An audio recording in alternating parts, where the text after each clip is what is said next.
Mom, we need to talk about your jewelry. Daneo's voice on the phone sounded different, careful, like he was reading from a script. I was in my kitchen, holding my morning coffee, and those 9 words changed everything. My oldest son never called me about jewelry. In 47 years of life, Daneo had never once asked about the pearl necklace my grandmother left me, or the diamond engagement ring I'd worn for 23 years before my divorce. He didn't care about things like that. He was a financial advisor. He cared about portfolios and retirement accounts and tax brackets. "What about my jewelry?" I asked. "I think you should move it to a bank, a safe deposit box. You know how things are these days. Home invasions, robberies. It's not safe keeping valuables in the house anymore." The coffee tasted suddenly bitter. I set the mug down on the granite counter. Something in his tone, that forced casualness, made my instincts scream. My son had never worried about my safety before. Not when I lived alone in this house after the divorce. Not when I'd raised him and his brother in this same neighborhood for 18 years, while their father was off building his new life with his new wife. Daneo had never once suggested I move anything. He'd never suggested I do anything differently. "I'm fine," I said. "The house has a security system." "Mom, please, just think about it, okay?" He hung up before I could respond. I stood there in my kitchen, phone still pressed to my ear, and the first small crack appeared in my sense of things being normal. Looking back now, I can see that moment as the beginning. The instant before everything I believed about my family shattered into pieces. My name is Shayola Perry, and this is the story of how my own family orchestrated an elaborate scheme to steal from me. Not because they needed money, not because they were desperate, but because they thought they could, because they thought I wouldn't see it coming, because they believed I was just a 58-year-old woman living alone with her memories and her inheritance, and that made me an easy target. I should have paid more attention to that phone call. Within 3 days, Daneo brought it up again, this time in person. He showed up at my house on a Wednesday evening with his wife Clara and their daughter Halea. They came bearing takeout from my favorite Thai restaurant, which was unusual. We didn't do surprise visits like this. Our relationship had always been cordial but distant. The kind of relationship adult children have with parents after life has scattered everyone in different directions. Daneo lived 40 minutes away in a newer development. Clara worked in marketing. Halea was 16 and mostly interested in her phone.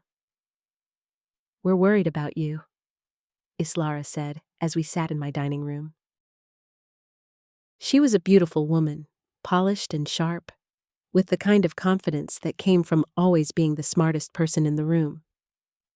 I'd never been entirely sure if she liked me. "Living here alone with all these valuables? It's not smart, Shayola." She used my first name. She always did. It was a small thing, but it created distance, a professional distance, the distance between someone who was family and someone who was an obligation. "I have insurance," I said, "and the security system." "Insurance won't replace sentimental items," Daneo added. He was eating methodically, not looking at me. "What if someone breaks in? What if they take Grandma's jewelry? You can't get that back." "They won't break in." "You can't know that," Clara said. She leaned forward slightly, her tone shifting into something that sounded like genuine concern. "Shayola, we're just saying, move the really valuable pieces. Keep them safe. We could even help you. We know a jewelry appraiser. We could get everything cataloged and insured properly." The offer hung in the air between us. I felt Halea's eyes on me for just a moment before she returned her attention to her phone. There was something in that glance, something that felt like pity, or maybe guilt. I couldn't tell which. "I'll think about it," I said, but I was already thinking, already wondering why they would care so much about this, already feeling the first real stirrings of something deeper than confusion. Something closer to suspicion. That night, I went to my bedroom and opened the walk-in closet. On the top shelf, behind a stack of winter sweaters I never wore anymore, was the jewelry box. It was made of mahogany, with a small silver lock that my ex-husband had given me years ago. Inside was everything that mattered. The pearl necklace from my grandmother, the diamond ring, my mother's wedding band, a sapphire bracelet that had belonged to my aunt, gold earrings, silver chains, a collection of pieces that represented generations of women in my family. I took inventory. Everything was there. Nothing had been touched. But my hands felt cold as I counted through each item, and I couldn't quite explain why. 3 days later, my younger son called. Roniel. He lived in Colorado now, had moved out there 5 years ago for a job in tech. We talked maybe once a month. He wasn't the kind of son who checked in regularly or asked about my life. He was friendly enough when we spoke, but there was always something distracted about him, like he was doing me a favor by taking my call. "Hey, Mom," he said. "How are you?" "I'm fine. How are you?" "Good, good. Listen, I've been thinking, about your house, your stuff. Have you thought about what you'd do with everything if something happened to you?" The question landed like a stone in still water. I was sitting at my kitchen table, and I set down my tea very slowly. "What do you mean, if something happened to me?" "You know, if you got sick, or something. Have you thought about your will? About who would get what?" "I have a will, Roniel. You and Daneo are both taken care of." "Right, but have you thought about updating it? Making sure everything is distributed fairly, equally." There it was. The thing that had been bothering me. The thing I couldn't quite articulate until he said it out loud. This wasn't about concern for my safety. This was about money. This was about what I had and what they might get. "Why are you asking me this?" I asked quietly. "I'm not asking anything. I'm just saying it might be good to think about. For estate planning purposes. It's smart to do that now, while you're young and healthy. Have you talked to a lawyer about it?" "Roniel, what is going on?" There was a pause. I could hear him breathing on the other end of the line. And in that pause, I heard something that sounded like hesitation. Like maybe he'd said more than he was supposed to say. "Nothing's going on, Mom. I just think it's smart to plan ahead. That's all." He got off the phone quickly after that. I sat at my kitchen table for a long time, my tea growing cold, and I felt something shift inside me. Not quite anger yet, but something close to it, a recognition, a dawning understanding that something was very wrong. I called Daneo that evening. I didn't ask him about the jewelry or the robbery or the security system. Instead, I asked him directly, "What is Roniel talking about? Why is he asking about my will?" "He's not asking about your will, Mom. He's just being practical." "He specifically asked if I'd updated it. He asked if I'd talked to a lawyer." There was silence on the line. I could hear Islara's voice in the background, saying something I couldn't quite make out. Then Daneo came back. "Look, Mom, we're just trying to help you get your affairs in order. That's all. There's nothing sinister about it." "I didn't say there was anything sinister about it. I'm asking why both of you are suddenly so interested in my finances and my valuables and my will." "We're not interested in anything. We're concerned about you." "Stop saying that. You're not concerned. You're planning something." He hung up on me, just like that. No goodbye. No explanation, just the dial tone.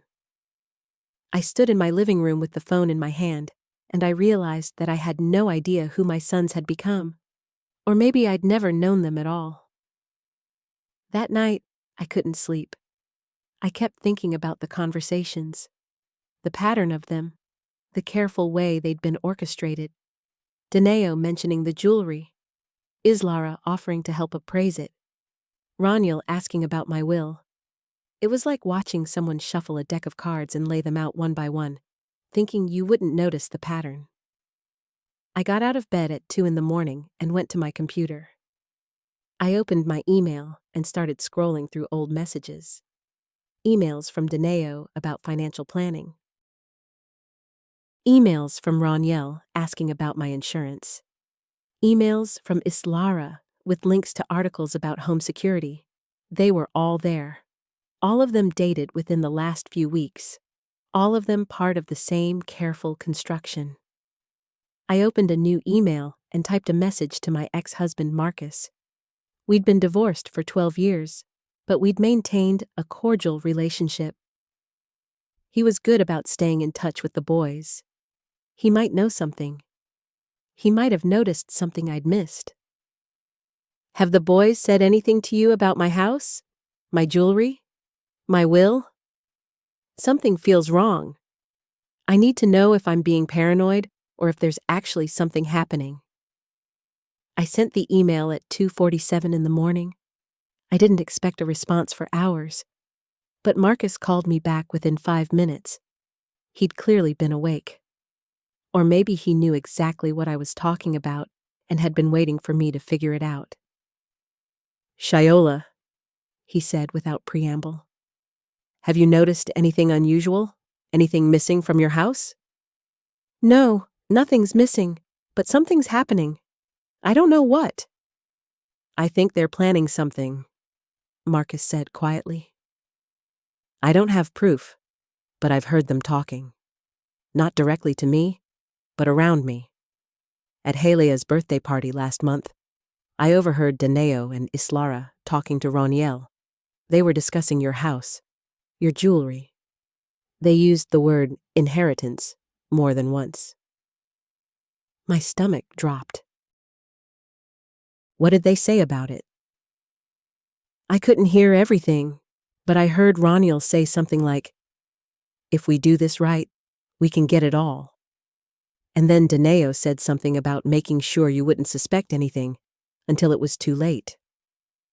The words hung between us like a physical thing. I couldn't breathe properly. My sons, my own children, they were planning something against me. Something that involved my jewelry, my house, my inheritance. I'm coming over, Marcus said. Don't do anything. Don't call anyone. Just wait for me. I'll be there in 20 minutes. He hung up, and I sat on my bed in the dark, and I finally understood what was happening. They were going to rob me. My family was going to stage a robbery and blame it on a home invasion. They were going to take my jewelry, my valuables, everything that represented my life and my family history, and they were going to make it look like someone else had done it. And then they would probably encourage me to sell the house, to move somewhere smaller, to consolidate my assets. And gradually, piece by piece, they would take control of everything I had. Marcus arrived in 17 minutes. He looked the way he always did, tired, concerned, older than he should have looked. He'd remarried 5 years ago, and his new wife was younger and happier than my mother had ever been.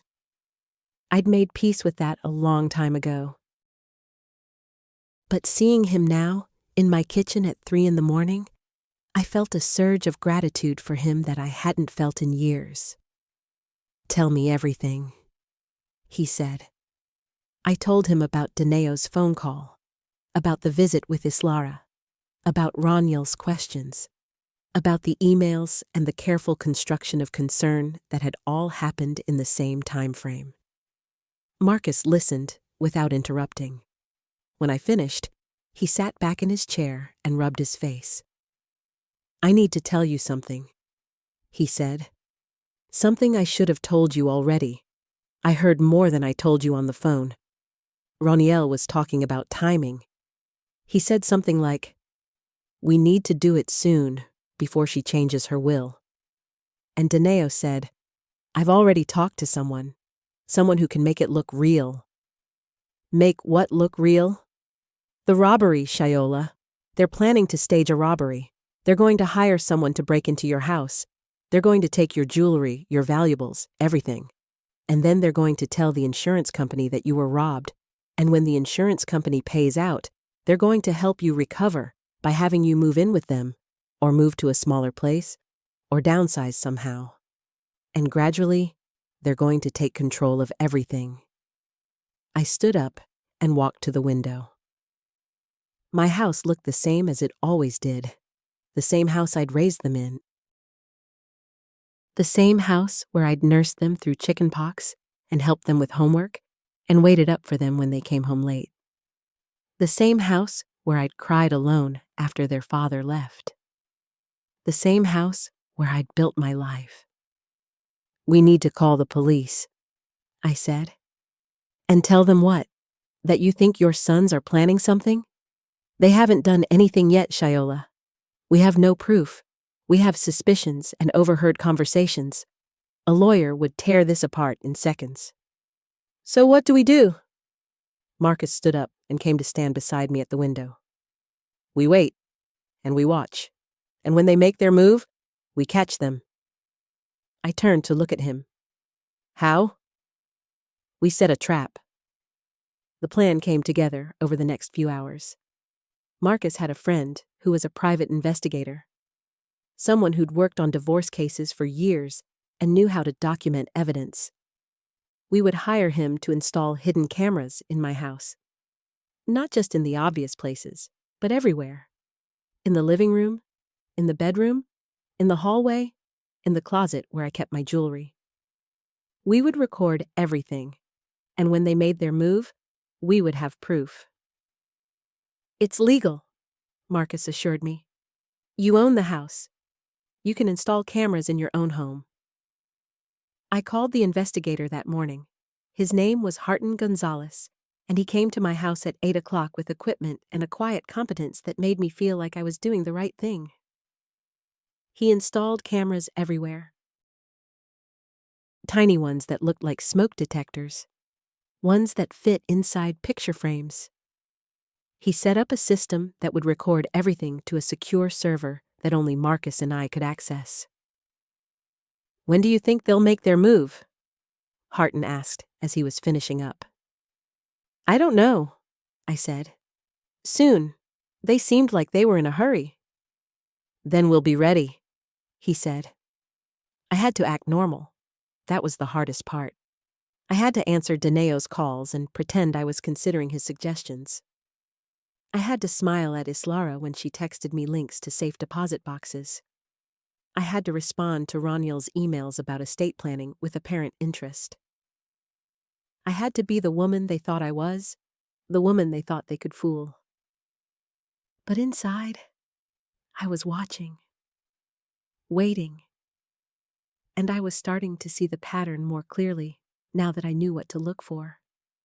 The way they were all coordinating. The way they were slowly building the narrative that I was vulnerable. The way they were setting the stage. It took 2 weeks. 2 weeks of pretending. 2 weeks of fake concern and careful conversations. 2 weeks of watching my sons orchestrate the theft of my life. And then, on a Thursday night, it happened. I was in my bedroom when I heard the sound. The crash of glass from downstairs. I checked my phone immediately. The cameras were recording. Everything was being captured. My heart was pounding, but I forced myself to stay calm. I forced myself to follow the plan. I called 911. "Someone's breaking into my house," I told the dispatcher, my voice shaking just enough to sound frightened. "I can hear glass breaking. I'm in my bedroom. I'm locking the door." "Stay on the line," the dispatcher said. "Police are being dispatched to your location." I listened to the sounds downstairs. footsteps. Voices. I recognized one of them immediately. It was Roniel, my younger son. The one who'd moved to Colorado? The one who'd called me to ask about my will. He was in my house, stealing from me. "Get the jewelry box," a voice I didn't recognize said. "That's the priority. Everything else is secondary." "There's more in the safe," Roniel said, "behind the painting in the master bedroom." My blood went cold. I had a safe. A small one, hidden behind a painting in my closet. I'd never told anyone about it. Not Dineo, not Roniel, not anyone. Which meant they'd searched my house. They'd been planning this for longer than I'd realized. They'd cased my home. They'd found my safe. They'd been waiting for the right moment. The police arrived within 8 minutes. I heard the sirens outside. I heard the shouting. I heard the sounds of someone running. And then I heard Roniel's voice shouting, "Don't shoot! Don't shoot! I'm coming out!" I opened my bedroom door and walked downstairs. The police had Roniel on the ground, his hands cuffed behind his back. There was another man there too, someone I'd never seen before. He was also in cuffs. And on my living room floor, there was my jewelry box. My grandmother's necklace was spilling out of it, the pearls catching the light from the police flashlights. "Is this your son?" one of the officers asked me. I looked at Roniel. He was looking at me with an expression I couldn't quite read. Shock, betrayal, anger, all of it mixed together. "Yes," I said quietly. "That's my son." The investigation took 3 weeks. The police found evidence of coordination, text messages between Roniel and Dineo. Emails from Islara to a man named Gavson O'Brien, who was apparently a professional burglar. Bank records showing payments to Gavson. Everything. They'd been careful, but not careful enough. They'd left a trail that any competent detective could follow. Dineo was arrested on a Tuesday. Islara on a Wednesday. Roniel was already in custody. The charges were conspiracy, attempted theft, fraud, and a dozen other things that I didn't fully understand. What I did understand was that my sons had planned to rob me. They had hired someone to break into my house. They had intended to take everything I had. The trial was set for 6 months later.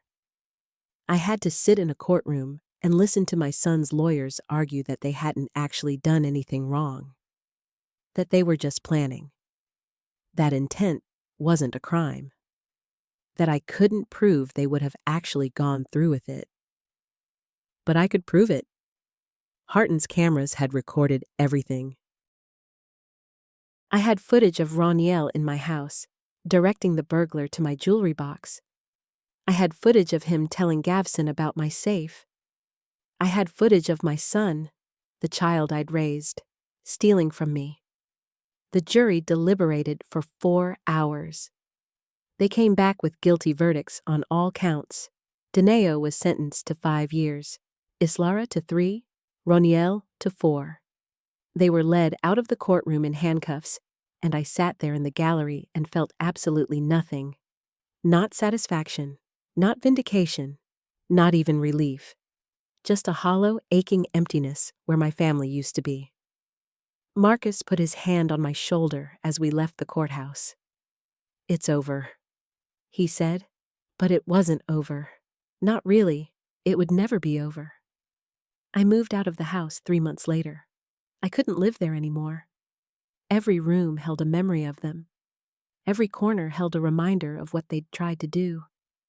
I sold it to a young couple with 2 children. I hoped their family would be better than mine. I hoped their children would love them in a way that didn't involve betrayal and theft and lies. I bought a smaller place on the other side of the city, a condo with good security, and a doorman who knew me by name. I installed an alarm system and security cameras, though I never checked them. I didn't need to anymore. I'd learned my lesson about trust. I changed my will. I left everything to charity. Every penny. Every piece of jewelry that I'd recovered from the police evidence locker. All of it went to organizations that helped women in crisis. Women who'd been left by their husbands. Women who were starting over. Women who needed help. I couldn't give my inheritance to my sons. But I could make sure it helped someone. I called Marcus one evening, about a year after the trial ended. I hadn't spoken to him in months. "How are you?" he asked. "I'm okay," I said. "I'm learning to be okay." "Have you heard from the boys?" "No, I don't want to hear from them. I don't want to know how they're doing, or what they're thinking, or if they regret what they did. I don't want to know anything about them." "I think that's probably wise," Marcus said quietly. "I keep thinking about all the things I did for them," I said. "All the sacrifices I made, all the times I put their needs before my own, and they looked at me and saw something to steal from. They saw an opportunity." "That's not your fault, Shayola. Isn't it? Didn't I teach them that? Didn't I show them that I would do anything for them? Didn't I make myself vulnerable?" "No," Marcus said firmly. "You loved them. That's not something to apologize for. What they did is on them, not you." I wanted to believe him. I'm still working on believing him. Today, I'm 60 years old. I've been living in my condo for 2 years now. I have a job that I enjoy. I have friends who don't know about my family. I have a life that doesn't include my sons, and most days, I'm okay with that. But sometimes, late at night, I think about that phone call. The one where Dineo asked me to move my jewelry to a bank. I think about how close they came. How close I came to losing everything. And I think about how lucky I am that I listened to my instincts. That I paid attention to the small things that didn't add up. That I trusted my gut when something felt wrong. My grandmother's necklace sits in a safe deposit box now. Not because I'm afraid it will be stolen, but because it's safer there. I look at it sometimes and think about all the women who wore it before me. All the generations of strength and survival. And I think about how I'm the last one in my family line. How my sons will never have children who will wear this necklace. How my family ends with me. I've made peace with that. Or I'm working on making peace with that. Some days are easier than others. The jewelry box, the one my ex-husband gave me so many years ago, sits empty on my dresser. I look at it sometimes and remember when it was full of pieces that mattered. Pieces that represented my life and my history and my family. And I remind myself that things don't matter. People matter. And the people in my life now, the people who chose to be my friends, who chose to be my family, they matter infinitely more than any piece of jewelry ever could. If you're reading this and you have family members who seem suddenly interested in your finances, your valuables, or your will, pay attention. Trust your instincts. Listen to that small voice inside that tells you something is wrong. Because that voice might save you the way it saved me.